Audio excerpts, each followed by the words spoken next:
So கலி பெற்ற தண்டனையும் பரிசும் எப்படி கலி புருஷன் வந்து பரீட்சித் மகாராஜரை எதிர்கொள்கிறாருன்னு பார்த்தோம்.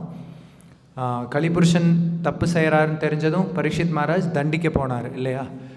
ஸோ அந்த சரணாகதி அடைஞ்சனால இப்போது பரீட்சித் மகாராஜ் பேசுகிறாரு. என்ன சொல்கிறாரு? அர்ஜுனருடைய வம்சாவளியில் வந்தனால, அர்ஜுனருடைய வம்சம் எப்படி, அர்ஜுனர் எப்படி, யார் வந்து தீனவத்சல ரொம்ப தீனமாக இருக்கிறவங்க சரணாகதி அடைஞ்சால் அவங்களுக்கு பாதுகாப்பு கொடுக்கணும், அழிக்க மாட்டாங்க. இது சத்திரியர்களுடைய ஒரு குணம். அந்த வம்சாவளியில் வந்த நானும் அதே மாதிரி தான், அதனால் பயப்பட வேண்டாம் அப்படின்னு கலிபுருஷனுக்கு சொல்கிறாரு. இன்னொன்று என்ன சொல்கிறாரு? நீ வந்து தவறு செய்யக்கூடிய ஆள் இல்லையா, ஆனால் உனக்கு இந்த இடத்துல இடம் கிடையாது. இந்த இடம்னு எதை சொல்கிறாரு? இல்லை, பூமியில் இடம் இருக்குது, பாரத பூமியில் இடம் இல்லை. அதுக்கு காரணமும் சொல்கிறாரு. ஏன் பாரத பூமி, நம்ம பிறந்திருக்கக்கூடிய இந்த பூமி எவ்வளோ மகிமைன்னு. ராஜாக்கள்லாம் என்ன பண்ணாங்க, இதை பிரம்மாவர்த்தம்னு சொல்லியிருக்கு. இதுக்கு முந்தின வரிசையில் பிரம்மாவர்த்தம்னா என்ன? யஜ்ஞம் தானம் தபக கிரியக இதெல்லாம் சரியாக முறைகேடு இல்லாமல் நடந்துட்டு இருக்கக்கூடிய இடம் இந்த பிரம்மாவர்த்தம். ஸோ இந்த இடத்துல தப்பு செய்ய நான் விடமாட்டேன் அப்படின்னு சொல்கிறாரு. அப்படின்னு என்ன அர்த்தம்? நம்ம சொசைட்டியிலே பார்க்கலாம், எப்படியும் குடிக்கிறவங்க தப்பு செய்கிறவங்க இருப்பாங்க சொசைட்டியில். அவங்களுக்குன்னு ஒரு ஓரமாக ஒரு இடத்துல இந்த மாதிரி கடைகள் வைப்பாங்க. ஏன்னா அவங்கள எப்படியும் நிறுத்த முடியாது, மக்களை கண்டாமினேட் பண்ணக்கூடாதுங்கிறதுக்காக ஊரை விட்டு ஒதுக்கி வச்சுருவாங்க. ஏதோ ஒரு ஓரத்தில் போய் அந்த தப்பு செய்யலாம், ஆனால் பப்ளிக்காக செய்யக்கூடாது. அதே மாதிரி தான் பாரத பூமியில் செய்யக்கூடாது. ஏன்னா இங்கே பல ரிஷி முனி பாகவதோத்தமர்கள் இருந்த இடம் இல்லையா? அவங்க மக்களை திருத்துறதுக்காக ஒரு வழியும் அமைச்சிருக்காங்க. கிருஷ்ணர் கொடுத்தது தான் ரிஷிகள் பியூர் டிவோட்டிஸ் மூலமாக வருது. ஸோ அதை வந்து டிஸ்டர்ப் பண்ணக்கூடாது, தொந்தரவு பண்ணக்கூடாதுங்கிறக்காக கலிபுருஷனுக்கு இந்த இடத்துல இடம் இல்லை, நீ வேறு எங்கேயாவது போய் பண்ணிக்கலாம் அப்படின்னு சொல்லி பரீட்சித் மகாராஜ் சொல்கிறார். ஏன்னா கலிபுருஷன் இருந்தால் என்ன அதிகரிக்கும்? கொள்ளை எல்லா விதமான தவறுகளும் அதிகரிக்கும் சொசைட்டியில். அதனால் பரீட்சித் மகாராஜ் ஒரு வேறு இடம் கொடுத்தாரு. அதுக்கப்புறம் சௌனக ரிஷி சூத கோஸ்வாமி சொல்கிறாரு, அதை பரீட்சித் மகாராஜை பார்த்ததுக்கப்புறம் அவருக்கு ஒரு நடுக்கம் ஆயிடுச்சு கலிபுருஷனுக்கு. ஏன் அந்த நடுக்கம் வரணும்? ஏன்னா யம தர்மராஜரை பார்த்தா ஒரு தப்பு செய்த ஜீவனுக்கு எப்படி ஒரு பயம் வருமோ, ஏன்னா அவங்க பார்க்குறக்கும் பயமாக இருப்பாங்க யமதூத்தர்கள். சாஸ்திரம் படி நம்ம பார்க்குறக்கும் கொடூரம் பண்ணுறவங்களுக்கு கொடூரமாக இருப்பாங்க அவங்க. ஸோ அந்த மாதிரி வந்து கலிபுருஷன் பரீட்சித் மகாராஜை பார்த்தாரு. ஸோ அந்த பயத்தில் ஒரு நடுக்கம் வந்து இந்த வரிசையில் கலிபுருஷன் என்ன சொல்கிறாரு? நான் எங்கே போனாலும் உங்களை தானே பார்க்க முடியும் அப்படின்னு சொல்கிறாரு. அப்படின்னா என்ன அர்த்தம்? அவர் இந்த நாட்டுக்கு, பாரத பூமிக்கு ராஜா கிடையாது, அவர் சாம்ராட். இந்த பூமியே அவர் கீழே தான் இருக்குது, அவருடைய தலைமையில். ஸோ அதனால் எங்கே போனாலும் தப்பிக்க முடியாது. அதனால தான் சொல்கிறாரு, எங்கே போனாலும் வில்லும் அம்பும் ஏந்திய உங்களை தான் நான் பார்க்க வேண்டி இருக்கும். ஒரு பயத்தில் சொல்கிறாரு. இப்போது முந்தின காலத்தில் வந்து ராஜா வந்து தர்மியாக இருந்தாங்கள்ல, ராஜாக்கள் அரசர்கள் தர்மம் பின்பற்றி வந்தாங்க. பாமர மக்களில் ஒரு சில பேர் ரொம்ப தவறு செஞ்சுட்டு இருந்தாங்க. அதை ராஜா திருத்துவார். அதுக்குன்னு தண்டனை இருக்குது, பரிசும் இருக்குது. நல்லது செய்கிறவங்களுக்கு ராஜா நம்ம கேட்டிருப்போம்ல, தங்க காசுகள் பொற்காசுகள் பரிசாக கொடுப்பாங்க. ஆனால் இந்த காலத்தில் ராஜாவே தவறு செய்கிறாரு இல்லையா? முன்னாடி ராஜா தவறு செய்யல, மக்கள் செய்தாங்க. எல்லா மக்களும் இல்லை, ஒரு சில மக்கள். இன்றைக்கி ராஜாவே தப்பு செய்கிறாருங்கிறப்போ அப்போ மக்கள் எப்படி இருப்பாங்க இல்லையா? அதனால தான் ஒரு சமுதாயத்தில் வந்து ஒழுக்கம் இல்லை, நிம்மதி இல்லை. நம்ம நியூஸ் எல்லாம் கேட்குறோம் இல்லையா, நிம்மதி இல்லை. அது எந்த நாடாக இருந்தாலும் சரி, ஒரு சில நாடுகளில் இன்னும் ரொம்ப டிஸ்டர்பன்ஸ் அதிகமாக இருக்கும். பங்களாதேஷ், அப்புறம் பல வெஸ்டர்ன் கண்ட்ரீஸ், இந்தியாலேயும் இருக்குது. எந்த நாடுமே இன்றைக்கி ஹாப்பினஸ் இண்டெக்ஸ்ன்னு சொல்லிட்டு ஒரு லிஸ்ட்டு விடுவாங்க. உலகத்திலே எந்த நாடெல்லாம் வந்து ரொம்ப சந்தோஷமாக ஹாப்பியாக இருக்காங்கன்னு, அதில் போய் அந்த க்ரைட்டீரியாலாம் படித்து பார்த்தீங்கன்னா அவங்க எது வந்து சந்தோஷம்னு நினச்சிட்டு இருக்காங்களோ அதை வச்சுட்டு லிஸ்ட் ரிலீஸ் பண்ணுவாங்க. ஹாப்பினஸ் இண்டெக்ஸ் கிடையாது, மேபி சேட்னஸ். சேட்னஸ் இண்டெக்ஸ்னு ஒரு லிஸ்ட்டு விடணும். அதில் ரொம்ப கம்மியாக வந்து சோகத்தை அனுபவிக்கக்கூட நாடு எதுன்னு வேணால் லிஸ்ட்டு போடலாம். ஹாப்பினஸ் இண்டெக்ஸ்னு ஒன்றும் கிடையாது. மேபி பாகவத தர்மாவை சரியாக ஃபாலோ பண்ணால் குறுகிய காலத்தில் இந்த உலகம் வந்து டெம்பரரியாக இருந்தாலும் அந்த காலத்தில் தேவையான சந்தோஷம் என்னவோ தார்மீக வழியில் அனுபவிச்சுட்டு கோ பேக் டு காட். அது வேணால் சான்ஸ் இருக்குது. இப்போது அதர்மம், அதர்மம்னா என்ன? அதர்மம்னா பலது இருக்குது. ஒரு மரம்னு எடுத்துக்கலாம், அதுக்கு பல வேர் கிளைகள் இருக்குது. ஆனால் வேர், அதர்மத்தின் வேர் எது? அதர்மம் ஒரு மரமாக எடுத்துக்கிட்டிங்கன்னா அதர்மத்தினுடைய வேர் எது? 4 கட்டுப்பாடு விதிமுறைகள். அதனால தான் சாஸ்திரத்தில் கொடுத்துருக்கு. இஸ்கானில் மட்டும் ஃபாலோ பண்ணல, ஸ்ரீமத் பாகவத்தில் இருக்குது. ஏன்னா அடுத்து வரக்கூடிய வரிசைகளில் பார்க்கலாம் கலிபுருஷனுக்கு எங்கே தங்கறதுக்கு இடம் இருக்குது அப்படின்னு பரீட்சித் மகாராஜ் கொடுப்பார். அது இந்த 4 இடங்களில் எதெல்லாம் அது எல்லாருக்கும் தெரியும். மாமிசம் சாப்பிடக்கூடிய இடம், மது அருந்தக்கூடிய இடம், சூதாட்டம், பெண்களிடம் தவறான உறவு. இது 4 நடக்கக்கூடிய இடத்துல கலிபுருஷனுக்கு இடம் இருக்குது. ஸோ இந்த 4ம் மக்கள் செய்துட்டு இருந்தாங்க. இன்றைக்கி அரசர்களே அதை செய்கிறாங்க இல்லையா? இந்த 4ம் வந்து தர்மத்தினுடைய தூண்கள். அந்த தூணை கட்டி பாதுகாக்க வேண்டியது வந்து ஒரு அரசருடைய தர்மம். ஆனால் அதை உடைக்கிறதே அரசர்கள் இன்னைக்கு. அப்போ மக்களும் அதே மாதிரி. இது ரொம்ப சாதாரணமாக போச்சு. இது மது அருந்தினால் என்ன? நியூ இயர் அப்போ பார்ப்போம். ஒரு வீடியோ பார்த்தேன், பெங்களூர் நியூ இயர் செலிப்ரேஷன் சொல்லிட்டு. அந்த டைட்டிலே வந்து குழப்பம் அப்படின்ட்டு. இளைஞர்கள் மத்தியில் குழப்பம்ங்கிறது தான் இங்கிலீஷில் அந்த டைட்டில். என்ன குழப்பம்? அது பார்த்தீங்கன்னா எதுக்கு அடிச்சுக்கிறாங்க, எதுக்கு சண்டை போடுறாங்கன்னு அவங்களுக்கே தெரியாது. அதான் மது அருந்துனா இதுதான் ஆகும். நாம் யாருன்னு நமக்கே தெரியாது. நண்பன் எதிரி ஆயிடுவாங்க, அந்த நேரம் எதிரி நண்பன் ஆயிடுவாங்க. ஸோ ஒரு நியூ இயருக்காக நம்மளுக்கு எல்லா நாளும் நியூ இயர், ஸ்ரீல பிரபுபாத் சொன்ன மாதிரி. பட் இருந்தாலும் அந்த நியூ இயர் சென்டிமெண்ட் எடுத்து மக்களுக்கு வந்து கிருஷ்ணா கான்சியஸ் கொடுப்போன்னு நாங்கள் ஒரு ப்ரோக்ராமுக்கு போயிருந்தோம் கீர்த்தன் பண்ணுறதுக்கு. ஸோ முடித்து ரிட்டன் வரும்போது யாருன்னே தெரியாது. நாங்கள் டிடியில் வந்துட்டுருக்கோம். ஒருத்தர் ஹலோ சார் அப்படின்னாரு. ஸோ வெளியே சிக்னல் கிட்டன்னு நினைக்கிறேன். பார்த்துட்டு ஹாப்பி நியூ இயர் அப்படின்னு சொல்லிட்டு அப்புறம் என்னமோ சொல்கிறாரு, ரொம்ப தேங்க்ஸ், ரொம்ப நன்றி, ரொம்ப சந்தோஷம் அப்படின்னு. அதாவது அந்த மது அருந்தினால யாருன்னே தெரியாது, ஆனால் அவங்க பார்க்குறவங்களெல்லாம் பார்த்து அப்ரிஷியேட் பண்ணுறது. ஸோ இந்த மாதிரி நியூ இயரை தவறாக யூஸ் பண்ணுறது, நியூ இயர் அன்னைக்கு மது அருந்தது, எல்லா விதமான தவறும் பண்ணுறது. இன்றைக்கி அது ரொம்ப சாதாரணமாக போச்சு. ஸோ பிரபுபாதருடைய தயவில் நம்ம அதை விட்டு வெளியே இருக்கோம். இப்போது அதர்மா, எதை வச்சு நம்ம வந்து அதர்மம் செய்கிறோம்? எதின் வாயிலாக, எந்த கருவியை யூஸ் பண்ணி நம்ம அதர்மம் செய்கிறோம்? நம்ம உடலில் இருக்கக்கூடிய கருவி தான் அது, இந்திரியங்கள். நம்ம சென்சஸ் வச்சு தானே பண்ணுறோம். நாக்கு, மூக்கு இதெல்லாம் வச்சு தானே அதர்மம். ஃபஸ்ட்டு முக்கியமான இந்திரியம் வந்து சூக்ஷ்மம், மனசு. ஃபஸ்ட்டு அதர்மம் செய்கிறதுக்கு பிளான், திட்டத்தை மனசில் போடுறோம். அதுக்கப்புறம் அது செயல்பாட்டில் கொண்டு வரது வந்து நம்ம இந்திரியங்கள் இல்லையா? ஸோ அந்த இந்திரியத்தை கட்டுப்படுத்துறதுக்காகத்தான் இந்த ரெஸ்ட்ரிக்ஷன்ஸ் எல்லாம் சாஸ்திரத்தில் கொடுக்கப்பட்டிருக்கு. அப்போது ஒரு கேள்வி வரும், இந்திரியத்துக்குன்னு ஒரு சுகம் இருக்கும் இல்லையா? அது இயற்கையானதாச்சே, அதையும் வந்து ஸ்டாப் பண்ணும். பிரபுபாதையும் அதை சென்ஸ் கிராட்டிஃபிகேஷன்னு சொல்கிறாரு. என்ன காரணம்? சென்ஸுன்னு ஒன்று இருக்குன்னா, இப்போ டேஸ்டியாக சாப்பிட்றது தப்பா? தப்பில்லை. நல்லதுன்னா எது நல்லது?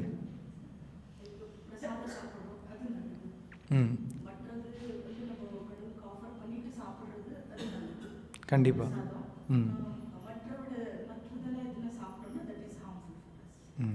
இது எப்படி புரிஞ்சுக்கணுன்னா, சென்ஸ் கிராட்டிஃபிகேஷன், இந்திரிய சுகம்ங்கிறது தேவை, ஆனால் எந்த அளவுக்கு தேவை, அதுதான் தார்மீக இந்திரிய சுகம். அங்கே ஒரு கட்டுப்பாடு இருக்கிறப்போ, சாஸ்திரத்தின் பிரகாரம் செய்கிறப்போ அது சரியாக இருக்குது. எப்படின்னு கேட்டால், சென்ஸ் கிராட்டிஃபிகேஷன் வந்து சால்ட் மாதிரி. சால்ட்டுன்னா எப்படி? கம்மியாக சாப்பிட்டா டேஸ்ட்டு விட்டுருங்க, டேஸ்ட் ரெண்டாவது. கம்மியாக சாப்பிட்டா உடம்புக்கு என்ன ஆகும்? மூளை வளர்ச்சி இல்லை. கம்மியாக சாப்பிட்டா நல்லதில்லை, மூளை வளர்ச்சி இருக்காது, நரம்பு மண்டலம் சரியாக செயல்படாது, சால்ட்டை 0 பண்ணிடுங்க, இல்லை ரொம்ப கம்மியாக சாப்பிடுங்க, நல்லதில்லை. சால்ட் அதிகம் சாப்பிட்டா அதுவும் நல்லதில்லை. பிபி உங்களுக்கே தெரியும், இதில் எஜுகேஷன்லாம் கொடுக்க வேண்டியதில்லை. ஸோ அந்த மாதிரி ரொம்ப அதிகமாகவும் சென்ஸ் கிராட்டிஃபை பண்ணக்கூடாது. நான் சென்ஸ் கிராட்டிஃபையே பண்ண மாட்டேன்னு ஆர்டிஃபிஷியலாக 0 பண்ணுறதும் வேலைக்கு ஆகாது. சால்ட்டு அளவாக இருந்தால் ஹெல்தி, ஸ்ரீல பிரபுபாதர் சொல்லார். அதே மாதிரி தான் இந்திரிய சுகம்ங்கிறது உடலுக்கு என்ன தேவையோ. இப்போது சாப்பிட்றத நிறுத்த முடியுமா? முடியாது. அதுக்கு தான் டேஸ்ட் பட்ஸ் கிருஷ்ணா கொடுத்துருக்காரு. சாப்பிட்ணும். எதுக்காக சாப்பிட்ணும்? இந்த உடலும் ஆன்மாவும் ஒன்றா இருந்து நம்ம ஆன்மீக நிலை எட்டணும். நாம் இந்த உடல் இல்லைங்கிறத உணரணும், தெரியணும். இல்லை அது தெரிஞ்சாச்சு, நம்மளுக்கு நல்லாவே தெரியும். நம்ம வெளியே போய் இன்னும் பல பேருக்கு சொல்லுவோம். உணர்றது ரொம்ப முக்கியம். ஸோ அதை அடையறதுக்கு நம்ம உடலுக்கு என்னெல்லாம் தேவையோ அதெல்லாம் கொடுத்து தான் ஆகணும். ஸோ அந்த மாதிரி தான் எந்த சுகத்தை வந்து தவறாக யூஸ் பண்ணுறோமோ அது அதர்ம சுகம். சரியான வழியில், கிருஷ்ணா கான்சியஸ் வழியில் செய்தால் அது தர்மம். அதுக்காக தான் இந்த கட்டுப்பாடுகள்லாம் இருக்குது. ஸோ கிருஷ்ணர் வந்து இந்த இந்திரிய விஷயத்தை பற்றி பகவத்கீதாவில் சொல்கிறார். இந்திரியஸ்யேந்திரியஸ்யார்த்தே ராகத்வேஷௌ வியவஸ்திதௌ தயோர்னவசம் ஆகச்சே தௌஹ்யஸ்ய பரிபந்தினோ. 3வது அத்தியாயத்தில் இந்திரியம் வந்து இந்திரிய பொருள் விஷயத்து கூட தொடர்பில் வர்றப்போ அதில் ஒரு ஈர்ப்பு இல்லை வெறுப்பு ஏற்படுது. உங்களுக்கு பிடிச்ச மாதிரி பிடிக்காத மாதிரி, பிடிச்சிருந்தா ஈர்ப்பு, பிடிக்கலன்னா அவங்கள தொந்தரவு பண்ணுதுன்னா வெறுப்பு. ஸோ இந்த பாதையில் போயிடாதீங்கன்னு கிருஷ்ணர் சொல்கிறாரு. ஏன்னு கேட்டால் தௌஹ்யஸ்ய பரிபந்தினோ, நம்மெல்லாம் ஆன்மா இல்லையா, ஆன்மாக்கள். ஸோ சோல் அந்த பிளாட்ஃபார்மை அடையணுன்னா இந்த பாதையில் இந்திரியத்துக்கு திருப்தி கொடுக்கறதெல்லாம் எனக்கு பிடிக்கும், தொந்தரவு கொடுக்கறதெல்லாம் எனக்கு பிடிக்காது அப்படிங்கிற பாதையில் போனீங்கன்னா ஆன்மீக வளர்ச்சிக்கு அது ஒரு பெரிய முற்றுப்புள்ளியாக இருக்கும். அதனால தான் சென்ஸ் கிராட்டிஃபிகேஷன் வேண்டாம். இதுதான் காரணம். அதனால தான் அது அதர்மம்னு சொல்லப்பட்டிருக்கு.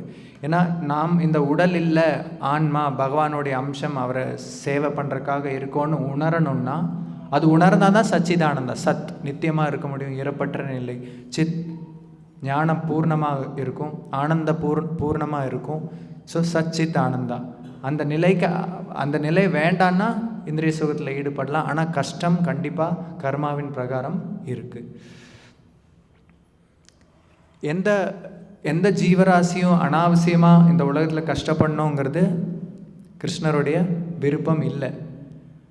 அதனால்தான் மனித சமூகத்தில் சாஸ்திரம் இருக்குது. கிருஷ்ணர் மனித தளத்தில் மட்டும்தான் அவதரிப்பாரா? கிருஷ்ணர் மனிதர்களுக்காக மட்டும்தானா? இல்லை. ஸ்ரீல பிரபுபாதர் சொல்கிறாரு, எல்லா ஜீவராசிகள் மத்தியிலையும் கிருஷ்ணர் அவதரிப்பார். ஆனால் அதில் நம்ம மனிதர்களுடைய இதில் வந்து அவர் அவதரிக்கிறதுக்கு என்ன ஒரு சிறப்பு அம்சம்?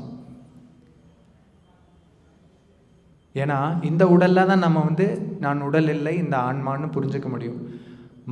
மிருக ரூபத்தில் இருக்கிறதுக்கு வந்து அந்த நிலையிலேருந்து அடுத்த நிலைக்கு எப்படி எடுத்துகிட்டு போகலான்னு பார்ப்பார் கிருஷ்ணர் இல்லையா? நம்மளுக்கு வந்து அடுத்த நிலை இல்லை, இதை விட்டால் அடுத்த நிலை ஆன்மீக நிலை தான். ஈஸியாக நம்ம புரிஞ்சுக்க முடியும். அதனால தான் பகவத்கீதையில் சொல்கிறாரு, மமை வாம்சக ஜீவலோகே.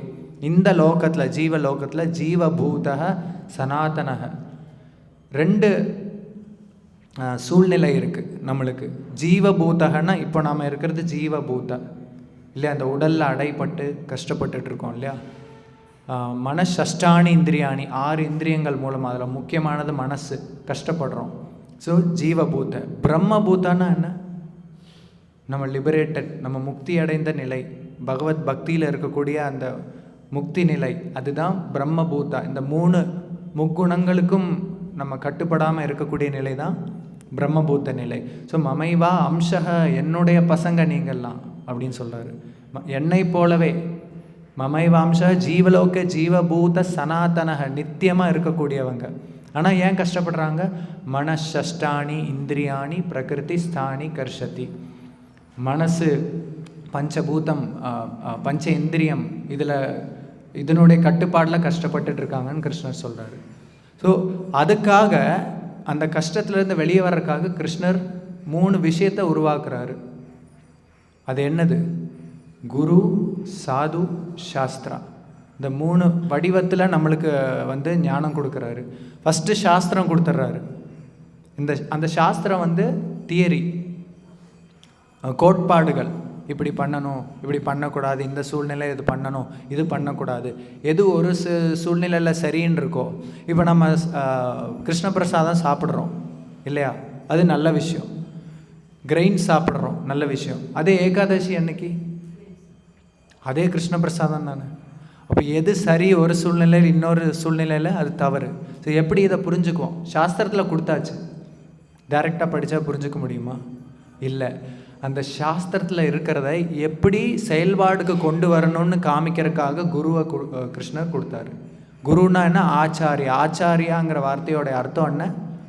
தான் அதை செய்து காட்டுவார் எப்படி செய்யணும்னு. ஸ்ரீல பிரபுபாத செய்தார் இல்லையா? அவர் எவ்வளோ ட்ராவல் பண்ணிட்டு வந்தாலும் காலையில் மங்களாரத்திக்கு இருப்பார் அவர். அப்புறம் வரிசையாக என்ன பண்ணணும் மங்களாரத்தியில்? துளசி பூஜை, ஜபம் பண்ணணும். ஜபம் பண்ணால் எப்படி பண்ணணும்? இல்லை, யூடியூப்பில் கூட வீடியோஸ் இருக்குது. பிரபுபாத எவ்வளோ சீரியஸாக சேன் பண்ணுறாரு. அந்த மாதிரி சீரியஸாக சேன் பண்ணணும். நம்ம சேன் பண்ணணும், கேட்கணும். ஸோ எப்படி வாழணும், எப்படி ட்ரெஸ் பண்ணணும்னு கொண்டு வெஸ்டர்னர்ஸுக்கு சொல்லி கொடுத்தாரு. அவர் ஆன்மீகம் மட்டும் கொடுக்கல. ஆன்மீகத்தில் கலாச்சாரம் ஆட்டோமேட்டிக்காக இருக்குது. ஆனால் கலாச்சாரத்தில் ஆன்மீகம் இல்லை. கலாச்சாரமே எல்லான்னு சொல்லி போகிறவங்க பார்த்திங்கன்னா ஆன்மீகத்தை விட்டுருவாங்க. ஆனால் ஒழுங்காக ஆன்மீகத்தை ஃபாலோ பண்ணால் கலாச்சாரம் அதில் ஆட்டோமேட்டிக்காக இருக்குது இல்லையா? ஸோ இதெல்லாம் கொடுத்தனால அவர் ஆச்சாரியர். அந்த ஆச்சாரியர் நம்மளுக்கு செய்து காட்டுறாரு, அடுத்து நம்மளை செய்ய வைப்பார் இல்லையா? அது எப்படி நடக்கும்? அந்த செயல் எப்படி நடக்கும்? ஜஸ்ட்டு நம்மளை உட்கார வச்சு இந்த மாதிரி கிளாஸ் பேசிட்டு ஒரு இன்ஸ்ட்ரக்ஷன் கொடுத்துட்டா நம்ம செய்ய ஆரம்பிச்சிருவோமா? இல்லை. எப்படி செய்யணுங்கிறது அவர் சொன்ன விஷயத்தை ஏற்கனவே ஒரு சில சாதுக்கள் பண்ணிகிட்ருக்காங்க, ப்ராக்டிஸ் பண்ணுறாங்களே, அவங்களுடைய சங்கால செய்யணும். சாது சங்கா. அதனால தான் சாது சங்கா சாது சங்கா சர்வசாஸ்திர கயா லவமாத்திர சாது சங்கா சர்வசித்தி ஹோய். லவ மாத்திரம், ஒரு நொடி கூட நம்ம அந்த சாது சங்கா நம்மளுக்கு கிடச்சிச்சின்னா அது நம்மளுக்கு எவ்வளோமோ பெரிய பலன்கள் அது கொடுக்கும். ஸோ இது மூணும் கிருஷ்ணரால் கொடுக்கப்பட்டது. இப்போது ஒரு எக்ஸாம்பிள் எப்படின்னு பார்த்தீங்கன்னா, எம்பிபிஎஸ் டாக்டர் படிக்கிறாங்களே, 4.5 வருஷம் தியரி, கிளாஸ் ரூம் ஸ்டடீஸ்ன்னு சொல்லுவாங்க, படிப்பாங்க. அடுத்து 1 வருஷம் அவங்க போய் ப்ராக்டிஸ் பண்ணணும், அதுக்கப்புறம் ஸ்பெஷலைஸ் பண்ணணும். ஸோ ஒரு பௌதீகமாக இருக்கக்கூடிய அந்த ஒரு மருத்துவ படிப்புக்கே ஜஸ்ட்டு ஒரு பல்கலைக்கழகம் தேவைன்னா ஆன்மீகம் எப்படி புக்கு படித்தா நம்ம தெரிஞ்சுக்க முடியும்? இது ஏன் சொல்கிறேன்னா, நிறைய ஆன்மீகத்தில் இன்ட்ரெஸ்ட் வர்றதுக்கே ஒரு ரொம்ப கஷ்டமான விஷயம் இல்லையா? மனுஷியானாம் சாஸ்திரேஷு, ஆயிரம் மக்களில் ஒரு சில பேருக்கு தான் ஆன்மீகத்தில் கொஞ்சம் ஒரு ஈடுபாடு ஏற்படும். ஆனால் அவங்க என்ன பண்ணுவாங்க, அந்த அகங்காரம் விடாது. ஆமாம், 4 வேதம் இருக்குது. அந்த லைப்ரரியில் போனால் அங்கே சாமவேதம்னு ஒரு புக் பார்த்தேன், ரிக்வேதம் அதர்வ இருக்குது, பகவத்கீதை ஒரு ஏதோ ஒரு ஆச்சாரியர் எழுதியிருக்கார், நம்ம டைரெக்டாக படித்து புரிஞ்சுக்கலாம். எனக்கு எதுக்கு குரு வேணும், ஏன் சாது சங்கா வேணும் அப்படின்னு சொல்லி படித்து 700 ஸ்லோகத்தை புரிஞ்சு மனப்பாடம் பண்ணவங்க எல்லாம் இருக்காங்க. நம்மளுக்கு 700 ஸ்லோகம் எத்தனை பேருக்கு தெரியும் தெரியும், ஆனால் எல்லா ஸ்லோகமும் கேட்டிருப்போம். 700 ஸ்லோகம் நம்மளுக்கு அவங்கள மாதிரி சொல்ல வராது, முக்கியமான ஸ்லோகம் ஆனால் தெரியும். அவங்களுக்கும் நம்மளுக்கு என்ன வித்தியாசம்? கிருஷ்ணா என்ன சொல்லாரு? மண்மனா பவ மத் பக்தோ மத்யாஜி மாம் நமஸ்குரு. அப்படின்னா என்ன? மனசில் என்ன பற்றின சிந்தனையே இருக்கட்டும், பவ மத் பக்தோ, என்னுடைய பக்தனாகு, மத்யாஜி, என்ன வர்ஷிப் பண்ணு, மாம் நமஸ்குரு, எனக்கு நமஸ்காரம் பண்ணு, சர்வ தர்மான் பரித்யஜ்ய மாமேகம் சரணம் பிரஜா அகம் துவாம் சர்வ பாபேபிய மோக்ஷயிஷ்யாமி மா சுச்சஹ. ஒரு ப்ராடக்ட்டுக்கு கேரண்டி கார்டு வரும் இல்லையா, அந்த மாதிரி கிருஷ்ணா பகவத்கீதா கொடுத்துட்டு கூடயே கேரண்டி கார்டு கொடுத்துருக்காரு.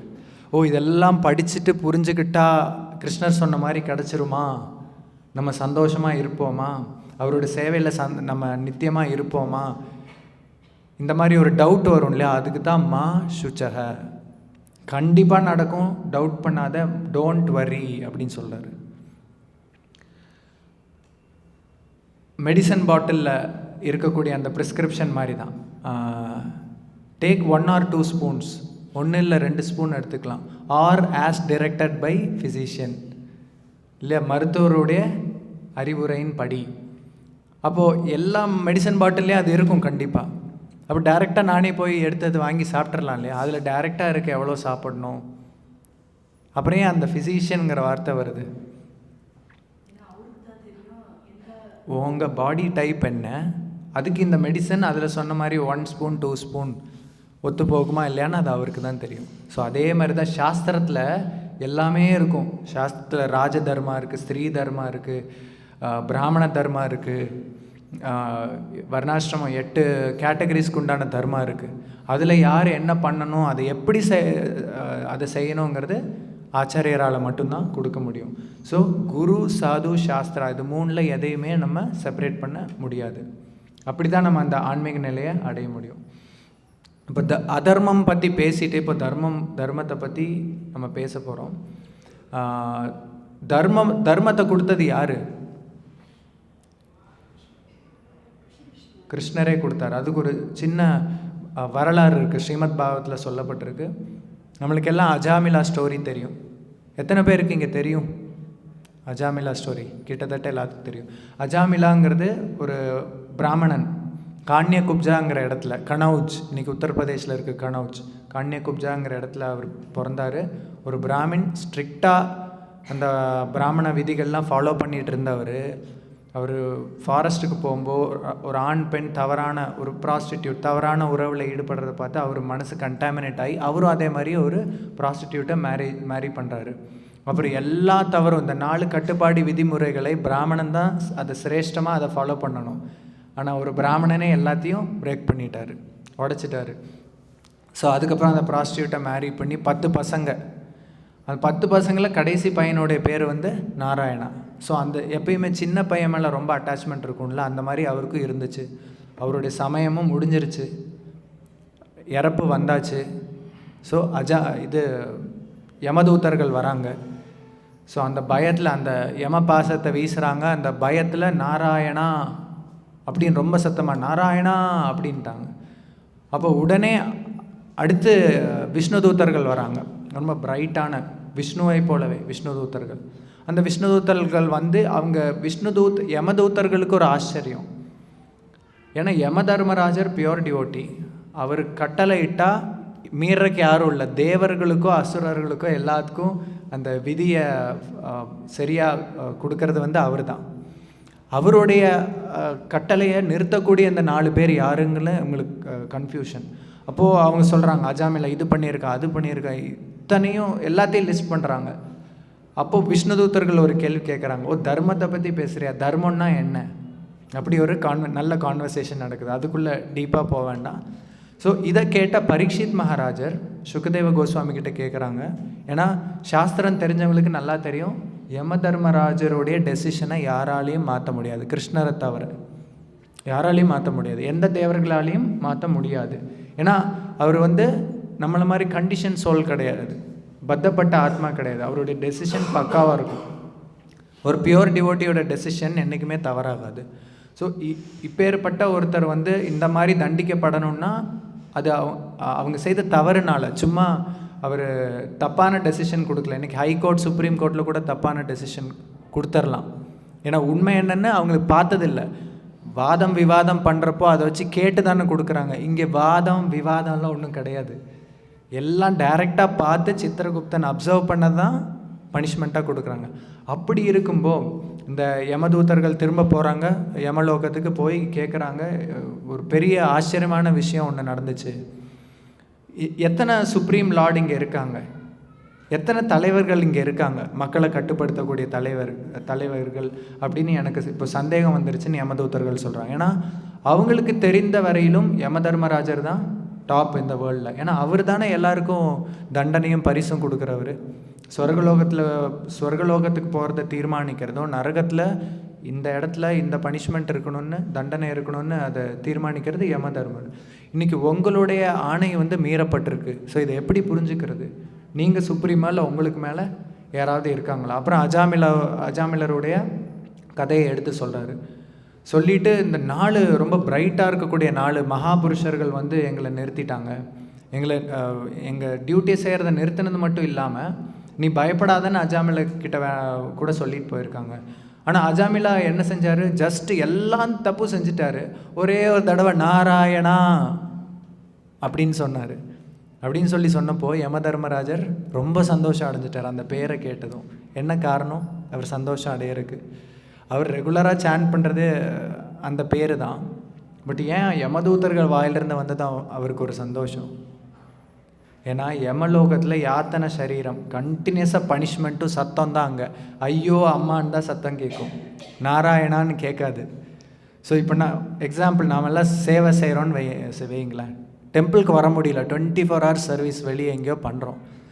அங்கே புக் டிஸ்ட்ரிபியூஷன் பண்ணுறோம், அங்கே லிக்கர் ஷாப் கிட்ட கூட பண்ணுவோம், எல்லா இடத்துலையும் பண்ணுவோம்.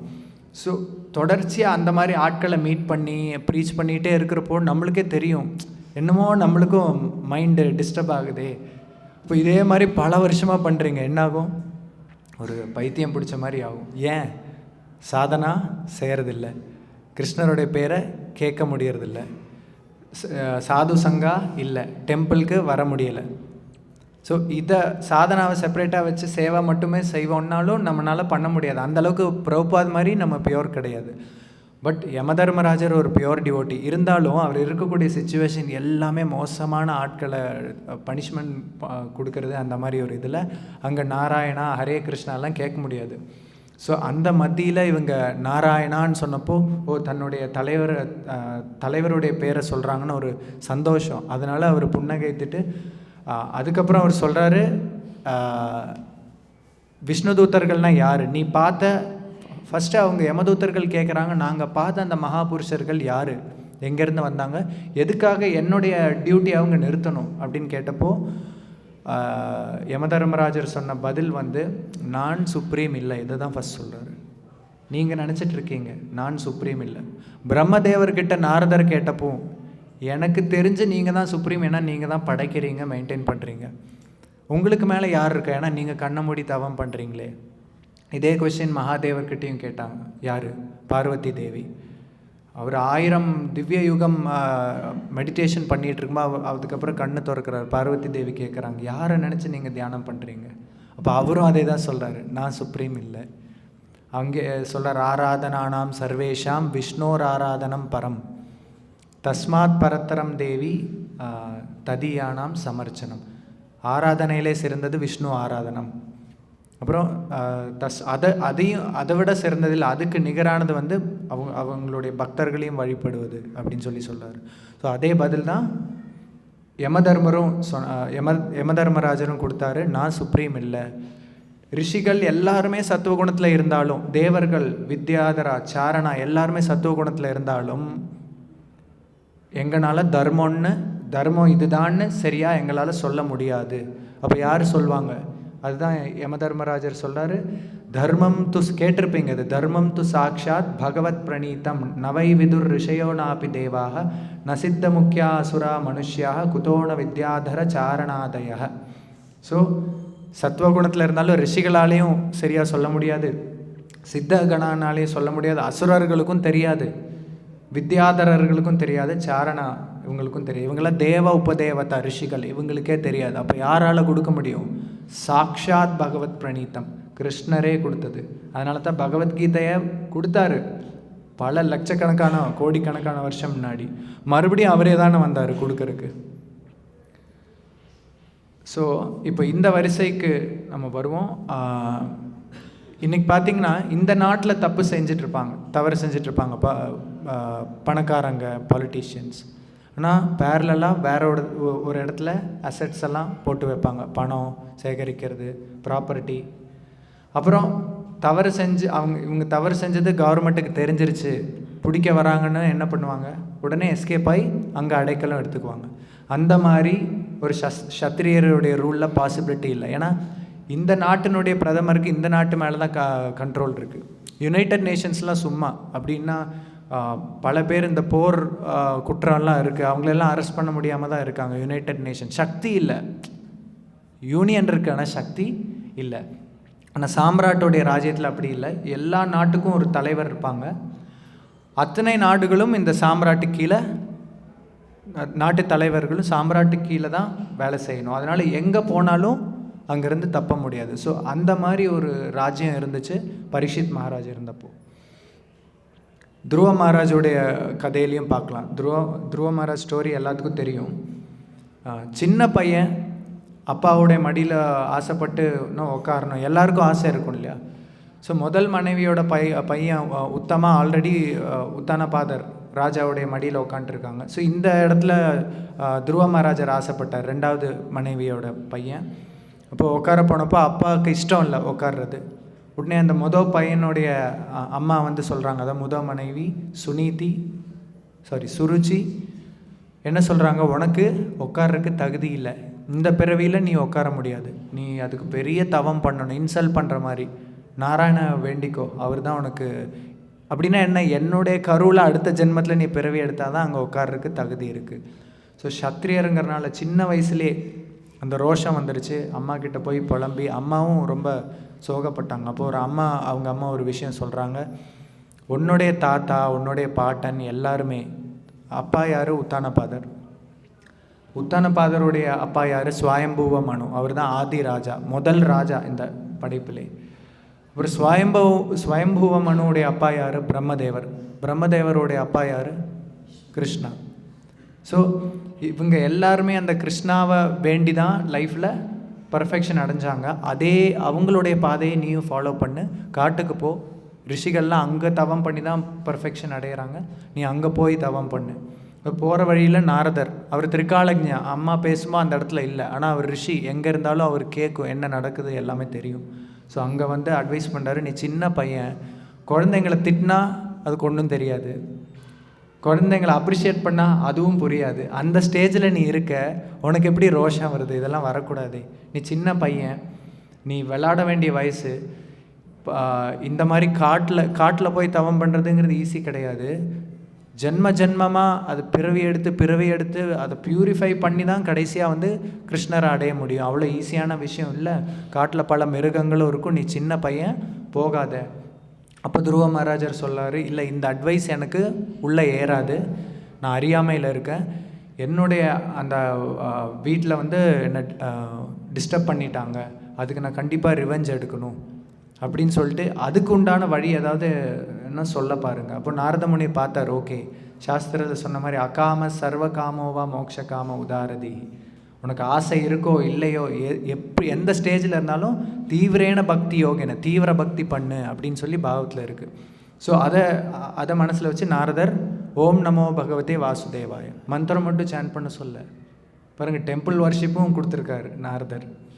காட்டில் எப்படி விக்கிரகம் செய்ய முடியும், பஞ்சராத்திர விதி எப்படி செய்யணும்னு சொல்லி கொடுக்குறாரு. இந்த அஷ்டதாத்து இருக்குது, இதில் எல்லாமே எடுத்து செய்யலாம். அப்புறம் எந்த மலர்கள்லாம் எடுக்கலாம், எப்படி ஆஃபர் பண்ணணும், என்ன செய்யணும், விதிகள் என்ன, காட்டில் செய்யக்கூடியதெல்லாம் சொல்லிவிட்டு அப்புறம் சொல்கிறாரு துவாதசாட்சர மந்த்ரா ஓம் நமோ பகவதே வாசுதேவாய.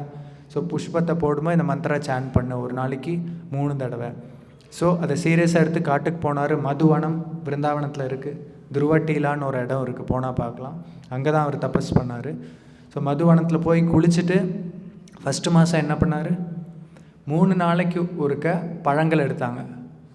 காட்டில் என்ன பழம் கிடைக்கும், ஆப்பிள், ஆரஞ்சு, பப்பாயா, கபித்தான்னு சொல்லியிருக்கு சாஸ்திரத்தில். கபின்னா குரங்கு சாப்பிடக்கூடிய, மிருகங்கள் சாப்பிடக்கூடிய பழம் தான் காட்டில் இருக்கும், அதை சாப்பிட்டார். ஏன், தபஸ். ஸோ ஃபஸ்ட்டு மாதம் 3 நாளைக்கு ஒருக்க பழங்கள் மட்டும் சாப்பிட்டார். 2வது மாதம் 6 நாளைக்கு ஒருக்க இந்த இலை இருக்குல்ல, ஃப்ரெஷ்ஷான இலை இல்லை, வாடி போன இலை தலையை சாப்பிட்டார் 6 நாளைக்கு ஒருக்க.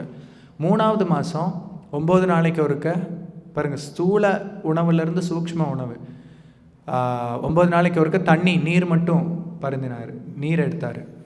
அடுத்து 4வது மாதத்தில் 12 நாட்களில் ஒருக்க நீரையும் விட்டுட்டார். சாலிட்லேருந்து லிக்விட்லேருந்து இப்போது காற்று, சுவாசத்தை மட்டுமே உணவாக எடுத்தார். அது எப்படி 12 நாளைக்கு ஒருக்க, அவ்வளோதான். அதுக்கப்புறம் அப்படியே ஸ்டாப், கும்பக்கான்னு சொல்லுவாங்க, அப்படியே மூச்சை பிடிச்சிக்கிட்டார். 5வது மாதம் அதை பர்ஃபெக்ட் பண்ணிட்டார், காற்று கூட தேவையில்லை. 6வது மாதம் எல்லாமே பர்ஃபெக்ட் ஆனதும் நம்ம கேள்விப்பட்டிருப்போம் இல்லையா, சாக்ஷாத் ஹரித்வேன, ஹரியை போலவே குரு. ஏன், ஹரியை போலவே அந்த சுத்த நிலையில் இருக்கக்கூடிய ஒரு ஜீவன் தான் அவர், ஆனால் ரொம்ப பவர்ஃபுல். பகவானை சேவை செய்து பகவானை போலவே சக்தி அவர்கிட்ட இருக்கும், அதுதான் குரு. அதே மாதிரி இந்த விராட் ரூபம், இந்த மெட்டீரியல் வேர்ல்டுனுடைய எல்லா சக்தியும் துருவ மகாராஜா அந்த மாதிரி சேவை செய்தனால அவருக்கும் அந்த எல்லா சக்தியும் வந்துருச்சு. அதனால் அவர் மூச்சை அடக்கி பிடிச்சனால யூனிவர்ஸோடைய மூச்சும் அப்படியே அடங்கி போயிடுச்சு. ஸோ அதனால் தேவர்கள்லாம் டிஸ்டர்ப் ஆனாங்க. அப்புறம் பகவான்கிட்ட போய் கேட்டப்போ, இல்லை நான் போய் அவனை சரி பண்ணுறேன், ஏன்னா உங்களுக்கெல்லாம் ரொம்ப தொந்தரவாக இருக்கு இல்லையா அதுன்னு சொல்லி அப்புறம் தர்ஷன் கொடுக்குறாரு கிருஷ்ணா. துருவ மகாராஜுக்கு ஒரே ஷாக் ஆகிடுச்சு. அவருக்கு என்ன பேசணும்னு தெரியல. அவர் கையில் இருந்த அந்த திவ்ய சங்கம் அதை வச்சு அவர் தலையில் தொட்டப்போ அவருக்கு ஞானம் வருது. அப்புறம் புரிஞ்சுக்கிட்டாரு, காச்சம் விசின்வன் அப்படி திவ்ய ரத்னம். நான் ஒரு ரத்னத்தை தேடி போனேன், இல்லை நான் ஒரு உடைந்த கண்ணாடியை தேடி போனேன், ஆனால் எனக்கு கிடைச்சதோ ரத்னம். ஸோ அவர் ரொம்ப கஷ்டப்படுறாரு, நான் ஏன் இப்படி ஹையஸ்ட் ஆப்பர்ச்சுனிட்டி கிடச்ச ஒரு மெட்டீரியல் இதை பற்றி நான் கேட்டிருக்கேனே, ராஜா கிட்ட போய் பொற்காசு கேட்குறத விட்டு எனக்கு இந்த உடஞ்ச சாமானம் கொடுங்கன்னு கேட்ட மாதிரி அவருக்கு ரொம்ப ஃபீலிங் ஆகிடுச்சு. ஸோ தவெல்லாம் பண்ணி முடிச்சு பகவான் மெட்டீரியல் பெனிஃபிட்டும் கொடுக்குறாரு, ஸ்பிரிச்சுவல் பெனிஃபிட்டும் கொடுக்குறாரு.